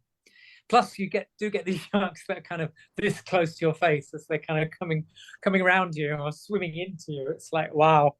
And they used to do that on Shark Week, because I've watched every year of Shark Week on the Discovery Channel since its inception, and I much preferred when they would show sharks not attacking things. Yeah. I understand what both of you are saying, but I've watched Jaws way too many times, and I know like sharks are not Jaws, but I'm not going to like voluntarily jump in with a bunch of them. My partner has just walked through when he saw Jaws and the head falls out in the boat, that severed head. He actually stood up in the auditorium and screamed. Oh my. well, the question is, how did the head get in there? That's true. Yeah, that's true. That is Jaws put it back in there for a jump scare. It's like they say, if you play Jaws backwards, it's the story of a shark giving people back body parts. Yeah. Amputees. He's like healing amputees. Yeah. He's saving a kid from drowning on a raft. Yeah. Very benevolent. So, Simon, what are your upcoming projects? Is there anything you want to plug, or? Yes, I'm just going to move you around so my battery doesn't run out. We're in Simon Vision now. Yeah. Who's that guy in the background? There's like a guy with a knife right behind you. Oh, him. Don't worry about him. Who, in the knife? No, hit there. Yeah. Well, you see my Christmas tree. There we go. We do, yep. Festive. I don't do Christmas. Don't you? No, nor does Clive. I worked retail for 20 years. I hate Christmas. Yeah. I did Panto for 25 years, which is a kind of Christmas show for kids. Yeah. Yeah. My memories of Christmas are just being really, really tired. So yes, projects coming up. So I just went to this is going to link back to I'm not sure if I should say it really, but I just been to the wrap party on Monday for a film called The Witches of the Sands. Yep. Which is a horror film about a guy who's directing a horror film, but is having a nervous breakdown. So there's all these different scenes in it. And you're not sure if that's the film that he's filming, or if it's films he's filmed before, or if it's what's happening in his head. There's also loads of cartoon sections that are kind of Monty Python-esque. Nice. And it's got some interesting people. Deborah Lamb is in it. Eileen Dietz is in it. Alex. Is it Alex Harvey? No, Alex. The guy who played the Human Centipede in. Lawrence Harvey. Lawrence Harvey, not Alex Harvey. Yes, Lawrence Harvey. I've got two scenes. My first one was with him, and we spent a fantastic night shoot. There's a lot of people in this film. Yeah. Lynn Lowry, Brink Stevens, Linnea Quigley. Yeah. That's awesome. Yeah. So they showed a few clips from it at the wrap party, and no, I best not say, but it was very shocking. I said before, very, very shocking, and I hope they keep it in because it will really upset a certain group of people, and because of that, it'll get banned, and because of that, it'll get seen. Right. which is a kind of strange way of going around things, but it, it will shock people. People will complain about it. Yay. Some bits of it. That's fantastic. I love that. So we went to the wrap party. That was great fun. And so that's coming out end of next year, beginning of 26, probably more likely beginning of 26. They've got a lot of work. They've been filming it for 5 years, so they've got a lot of stuff. Wow. And also, I wrapped on a film called The Black-Eyed Children, which I just had a small part playing the father of the lead actress. But in the sequel, I have much more to do. He's quite a dark, mysterious chap. And they didn't really, it was quite hard to do because they didn't really tell me much about him because they didn't want me to know stuff that's going to happen in the sequel. So I was talking to Craig Schaefer about it, saying, what do you do when you're given a part where there's really nothing to go on? You've got very little to actually, you don't understand who this character is. And you can't make too much up because you might make the wrong stuff up. So anyway, so hopefully that'll come out all right. And we're filming that in Hungary next year, the sequel. Wow. So that'll be fun. And there's a few projects which probably won't get completed, which is a shame. I think everything else has come out that is supposed to have come out. I'm actually kind of semi-retired now. I keep saying to people, I'm kind of winding down on my acting stuff, and every time that happens, I get offered stuff and end up saying yes. I'm very bad at saying no. So I Bradley announced to my brother that I'm not going to do any more acting. That's it. I'm gonna, and then like 2 weeks later, I said, "Oh, I've just said yes to a film." So, so I'm curious about what is 14 Ghosts. 14 Ghosts was filmed in America, and I don't know. I haven't seen it. All I know is that I feel they were trying to one up 13 Ghosts. That's what I thought too initially. I played the owner of an art gallery, and he was wanting help from these people who exorcise ghosts because the art in his art gallery was all beginning to come to life. So that's all I know about it. It's like Ghostbusters 2. Yeah, with a much smaller budget. Yeah, a lot of stuff on my IMDb I've never seen, so I don't know. Some stuff. Take it away, Mark, because I got to look for something. Apparently, I missed somebody's question, and I don't want to miss anybody. Uh-oh. I apologize for vomiting off screen frequently. It's not you, Simon, it's Jim. Probably. This happens every episode. Yeah. I just listened to him for a minute and I'm just like.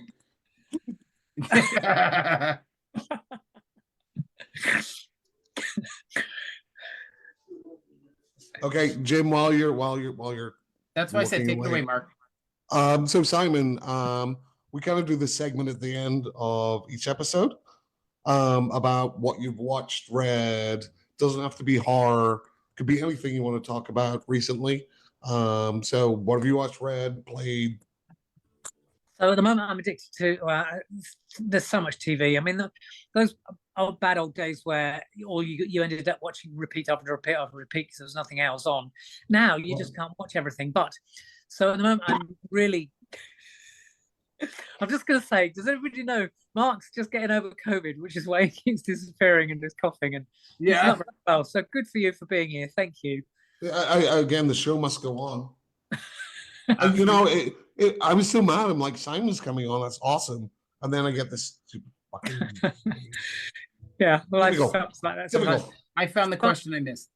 Silo. I'm watching Silo. Is the thing that I'm addicted to watching at the moment. Are you really? I started the first season of that and I couldn't get into it. I don't know what it was. I like Rebecca Ferguson. That's the Rebecca Ferguson show, right, on Apple TV? Yeah. I really like her in most things that I see her in, but that story is just so slow. Yeah, and it slows down even more, I think, in series 2. It's kind of a little bit, but I'm still I'm still very excited. The bit where the generator, they have trouble with the generator, I was on the edge of my seat. Yeah. I like a lot of the Apple Plus TV. For All Mankind, Yes. I was on the edge of my seat on one. I won't say which one, but on one of those. I was shouting at the telly. I was like, "Come on! You must get this done!"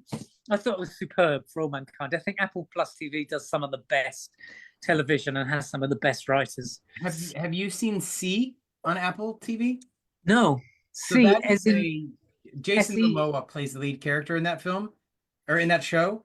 It's only 3 or 4 seasons, but the entire world has gone blind. Oh, okay. So there's some apocalyptic thing where the entire population has gone blind, and they've built a whole civilization around it, and it's absolutely stunning. Like the story is great. It's very captivating. You'd think it would be boring, but they've adapted. Like they can fight. They have war still. It's awesome, but people are starting to be born with sight. Right, so it's messing everything up. Yes. That was definitely going on my list. Severance, I really like that. There's a new series of that just coming back.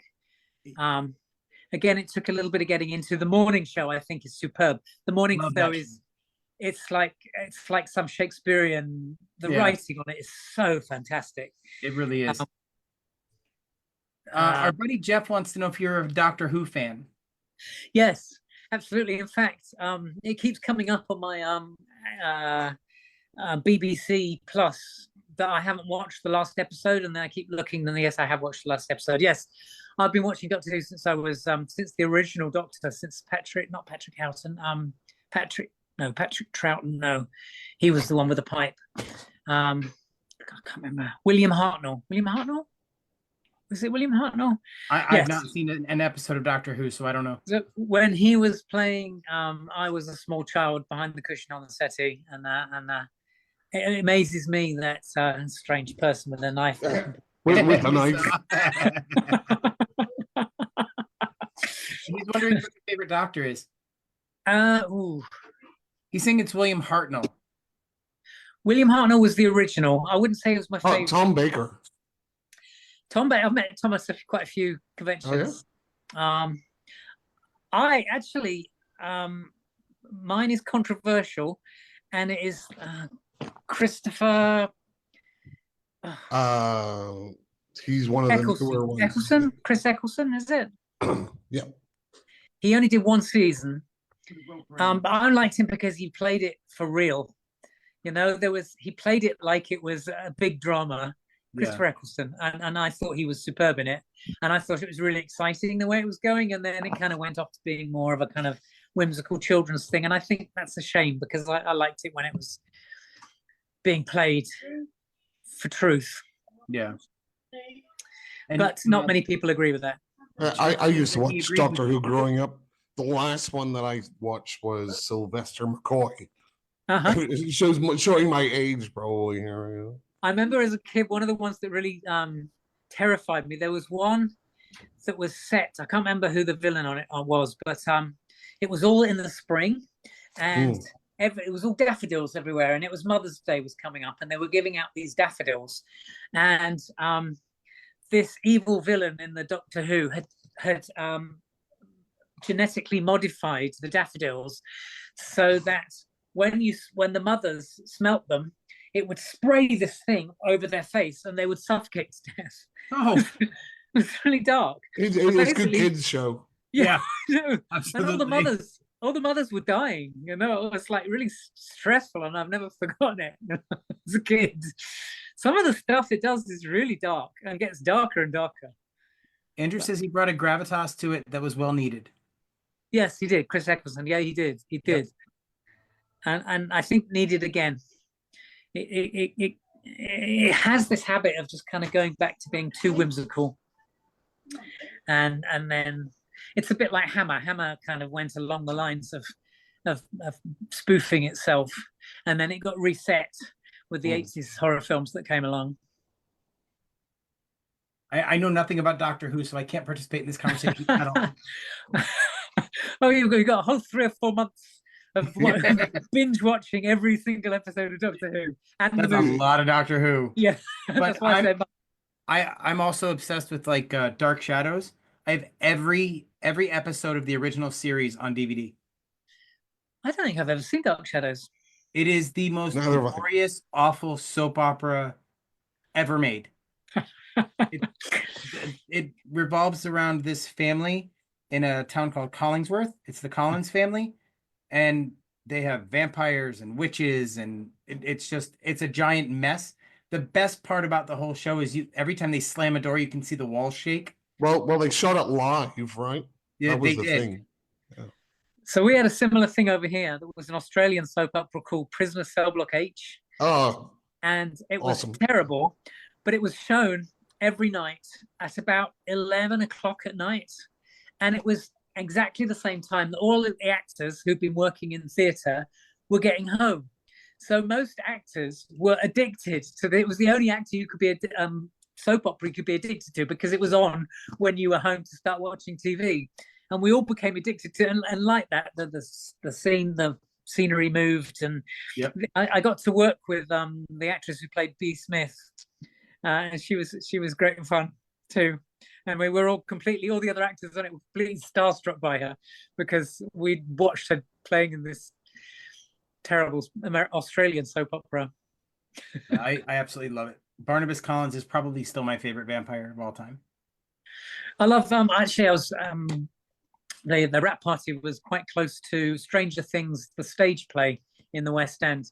And that's another series that I think is wonderful. I'd love to be a part of Stranger Things. Yeah, I agree. That's a great show. The only complaint I have is the length of time between the last season and when the new season eventually comes out. Yeah. When are they planning? There is one more, isn't there? Yeah, they're working on it now. I don't know if they're working on it now, but I think it's supposed to come out next year. Right. Or But 26. it's been maybe. like 4 years in between the last two seasons. It was Good, such a good. shock to see the kids growing up so much. Yeah, Had grown up. They need 3 years to de-age them. Well, no, they're doing a time jump so that the I know. Yep. That's something interesting on Silo. I need to Google it or YouTube it. It's they have the flashbacks, and the characters look so much younger, and I would love to know how they're doing that. If they're doing it with practical effects or if they're doing it with CG. That I don't know. I haven't seen that yet, so I am interested though to see the new Dexter prequel series. They did a great job with the casting of the younger versions of those characters, so I'm excited to see that. Yeah. Apparently, there was a surprise in the first episode. What's that, Mark? Apparently, there was a surprise in the first episode. Oh, cool. I'm Dexter not going to say anything. Oh, right, yes. Yeah, That- I yeah, did yeah. read the synopsis. Yes. There's actually 2 surprises. Well, I don't know about you get to see Dexter's first kill in the first episode. His first ever kill. So I don't think that's really a surprise, but there is a surprise in the first episode. It starts off with a surprise, so it's not really a secret. And of course, Jennifer Carpenter, big part of the Dexter world, one of your favorite actresses, right? Yeah, right up there with Sherry Moon Zombie. Jennifer Carpenter's great. I can't stand those two. Ugh. I mean, not personally. I don't know them on a personal level. I've never met them at a convention, but I do not like seeing them on camera. Well, now they know how I feel whenever I have to do a podcast with you. Yeah. I agree. I absolutely agree, Mark.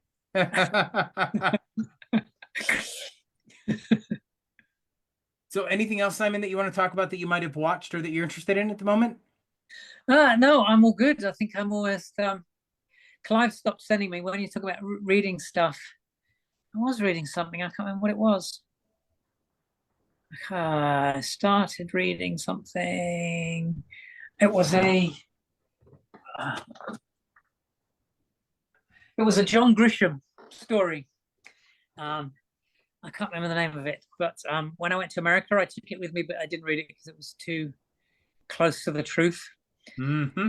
And I didn't want to be brought down by it, so it needs sitting upstairs waiting to be reopened.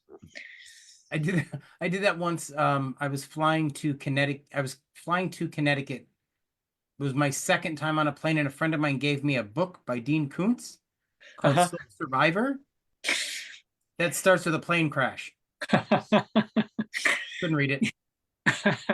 Well, it's like the classic 80s airplane movie, and they put on like a plane crashing as they're all watching. Yeah. Well, I've got this. These new things here are amazing. So,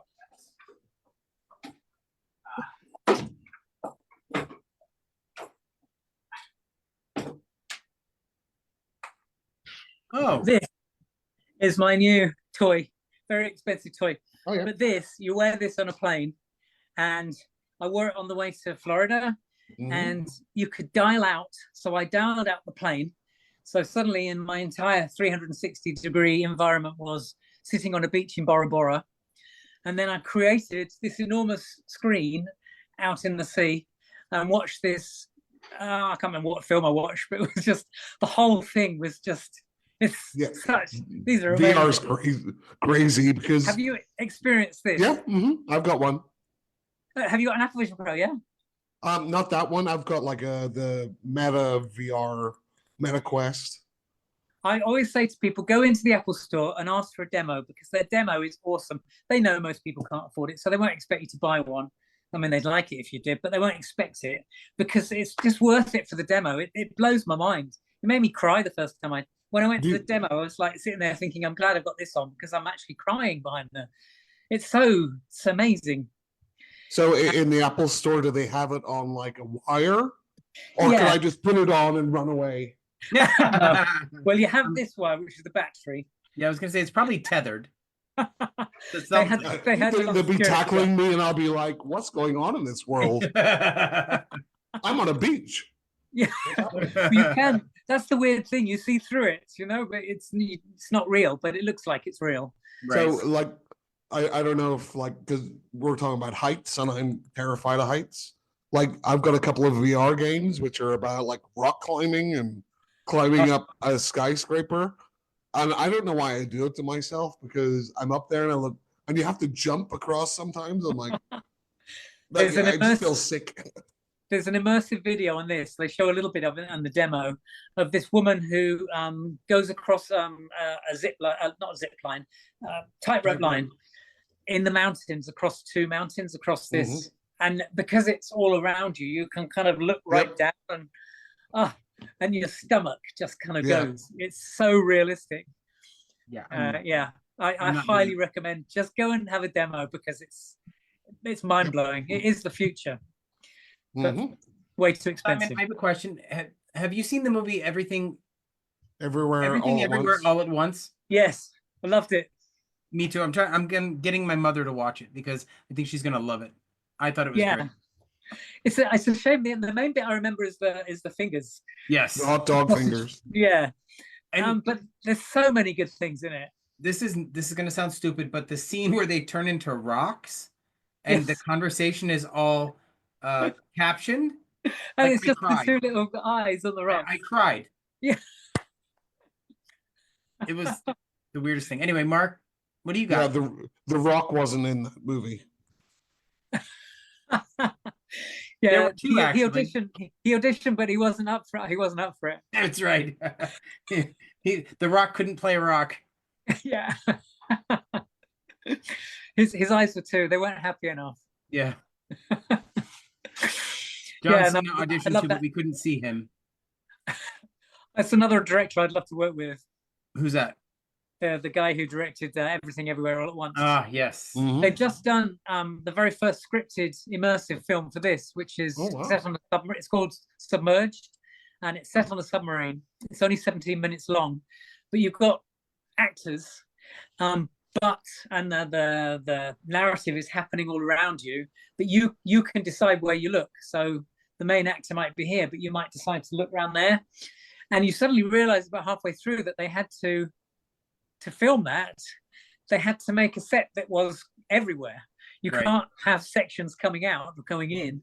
I mean, they did, but you don't know that. And of course, then the lighting. You can't have lighting. The lighting has to be practical within the whole set. Right.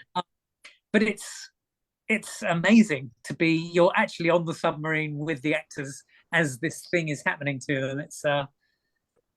I'd love to. I said to the guys in the Apple Store when I bought it, I would love to make the very first immersive horror film because I think it would be terrifying. It would be Imagine a absolutely Hellraiser Yeah.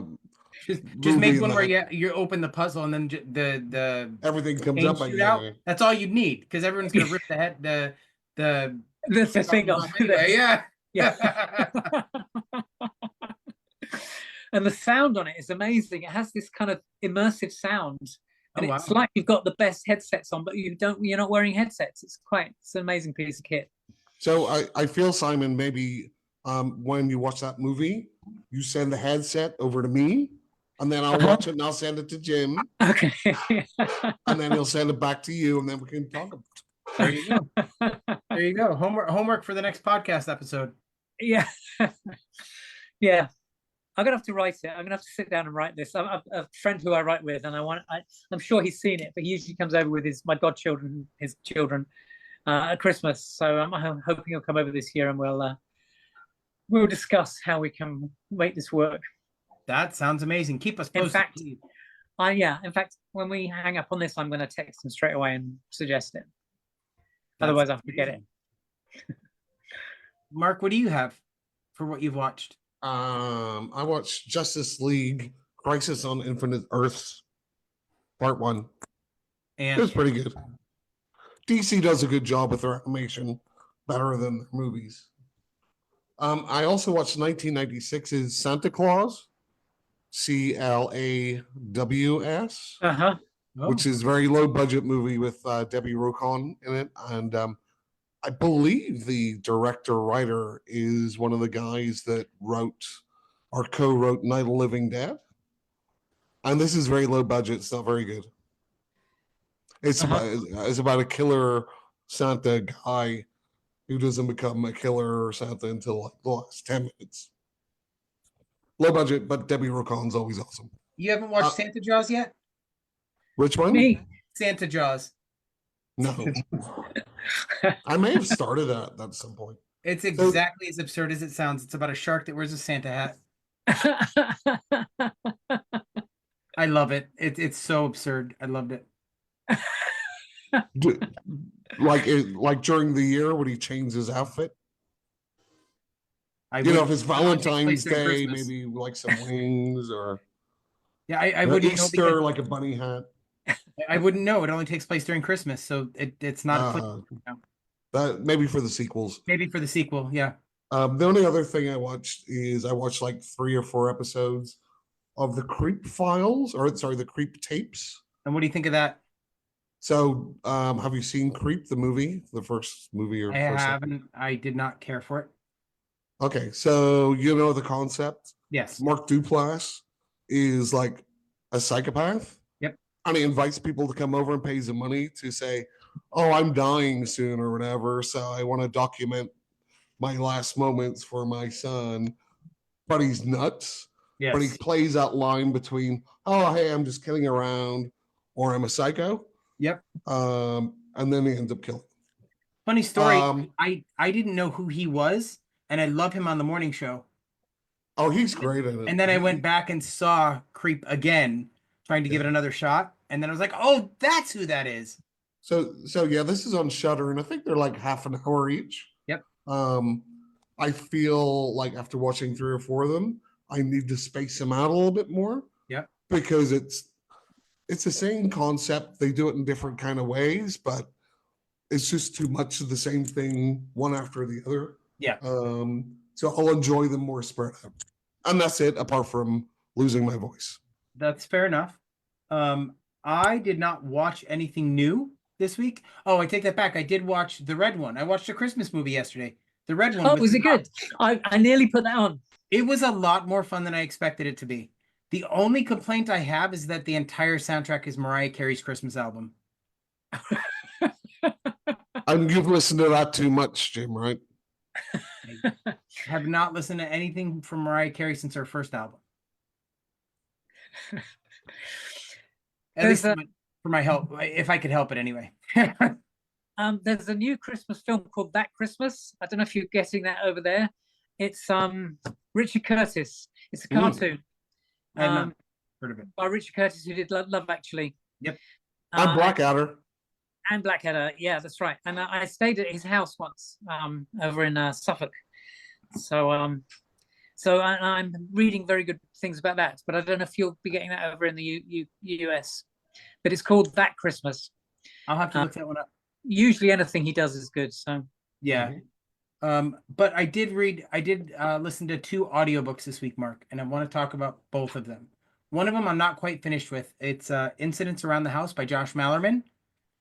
It's about Is it about cleaning up your house? It is not. No. Okay. It is about a haunting told from the POV of a little girl. She's 8 or 10 years old. And it also brings into account her her dysfunctional family, like her mother's cheating, and there's a whole bunch of other stuff. But until you get to the point where you realize what's really going on and how fucked up this family really is, like it's got a lot of the same vibes as Poltergeist, where they're just trying to protect their kid. I just absolutely loved it. Or I love it. I can't wait to finish it. But the other book that I read or listened to is Horror Movie by Paul Tremblay. While I did think that the audiobook was done very, very well, I'm so sick of stories where it's, oh my God, we're such awful people. Let's see how edgy we can be by being so horrible to people. I'm so sick of that. 100%. Me too. That's like, I don't know why I continue with this podcast. I know. But that's all it's about. It's just absolute horseshit. What is just people being asses to each other? Yeah, like the whole story revolves around these 3 people. These 5 people are making a film, right? Called Horror Movie. And the movie is about these 3 high school students that subject this kid to this horrific torture to turn him into some sort of mythological being, or not even a mythological being, but some sort of supernatural killer, so that he can destroy their school, right? And kill everybody in their class because they're so edgy and they're so goth and they're so emo. But the guy that's playing in the movie, the kid that's being abused, decides he's going to go method and starts doing all this really weird shit. And then just like the people that are making the film are just these awful, horrible people that keep pushing him to do these, to get into, being, whenever he's got the mask on for this character, he cannot speak. He cannot go to the bathroom. He has to sit in a closet. Like, it's just so freaking weird. That sounds like, Simon, your experience playing Butterball. But that part of it was just ugh. And I've come to realize, like, I'm just not a fan of Paul Tremblay, right? He's got 2 books that I really, really love. Disappearance at Devil's Rock and Head Full of Ghosts. Both of those are fantastic. I have not enjoyed anything else of his that I've read, and I've tried 3 other books now. So we have another question. Andrew wants to know, have you been hit by Whammas? Have I been hit by Whammas? WHAMMAS. I don't know what that means. Whammas? I don't know. I don't. It's like alternative to Christmas? I don't know. Maybe. But anyway, so those are the only 2 books that I've read, and that's really about it this week for me. Okay. So I do want to say, Simon, this has been awesome. I will be perfectly blunt. I never expect you to say yes when I sent you a message. It's been fun. This is a blast, and you already know Mark says he's your best friend, so you already know we'll have him reach out anytime you want to come back on. You're more than welcome to come back on. And remember to bring those folks with you next time you come over to Florida. I will, and I'll remember next time to wear the bondage as well. There you go. Yes, absolutely. Oh, the Wham Christmas song. Have we been hit by the Wham? Yes, we have. Yes. Yeah, yes. I mean, we're kind of everything. We're getting every Christmas song. We are. I have been lucky. Mariah Carey has not made my ears bleed yet this year. We're getting some unusual ones. We're getting some different ones. I don't think you had the Wombles, did you? You come across the Wombles?